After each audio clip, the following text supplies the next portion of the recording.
Good morning বন্ধুরা, চলে এলাম বাতাকা রেল স্টেশন আগরতলাতে। তো তোমাদেরকে আজকে একটা অজানা তথ্য জানাবো তোমাদের, যারা জানে না ওদের জন্য বলছি। আর প্রবেশ পথেই তোমরা একটা উপজাতির দ্বারা একটা ভালো প্রদর্শনী দেখতে পাবে, যেটা তোমাদের প্রাণ ছুঁয়ে যাবে।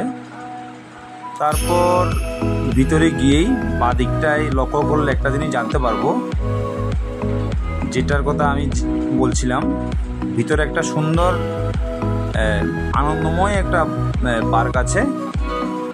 যারা ধরো ট্রেন ছাড়তে একটু যাদের লেট আছে, অ্যাক্সেস সময়টাকে দেওয়ার জন্য এখানটায় কিছু বসে পার্কের মধ্যে আনন্দ নিতে পারো, বা বাচ্চাদেরও একটু আনন্দ দিতে পারো। তো তোমাদের বাইরে থেকে একটুখানি দেখানোর চেষ্টা করছি। আমি যখন সকালবেলা গিয়ে বসলাম তখন পার্কটা বন্ধ ছিল, আর ওদের সাথে কথা বলেছিলাম। ওরা বলছে পার্কটা বিকেল 3টা থেকে 6টা পর্যন্ত খোলা হয়, 6টার মধ্যে মোটামুটি বন্ধ হয়ে যায়। তারপর চলে যাচ্ছি প্রবেশ মুখে। স্টেশনের প্রবেশ মুখটা এসে পড়লাম। বাইরের দৃশ্যটা একটু তোমাদেরকে তুলে ধরার চেষ্টা করছি। তারপর চলে আসলাম স্টেশনের ভিতরটায়।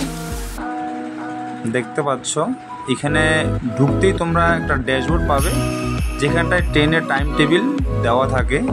যারা নতুন এসছো তাদেরকে বলবো টিকিট মাস্টবি কেটে নেবে, না হলে টিটির প্রচণ্ড সমস্যার সম্মুখীন হতে হবে। এখানটায় গিয়ে তারপর দেখতে পাচ্ছ ডান দিকে যে রাস্তাটা, এটা দক্ষিণ ত্রিপুরাগামী যে ট্রেনটা চলে, এদিক দিয়ে গেলে পেয়ে যাবে। আর বাঁ দিকটায় দেখছো এই যে এটা হচ্ছে ফ্লাইওভার যে রাস্তাটা। তারপর স্টেশন থেকে বের হয়ে চলে আসলাম স্ট্যান্ডের ওইখানটায়। যারা ট্রেনে করে আসবে এখান থেকে অটো নিয়ে নেবে। তারপর একটু সামনে এগিয়ে দেখতে পাচ্ছ কিছু ফুটপাত দোকান আছে এখানে। এখান থেকে তোমরা চা পানি ব্রেকফাস্ট করতে পারো। তো আজকের ভিডিওটা আপাতত এইটুকুই। নমস্কার, দেখা হচ্ছে।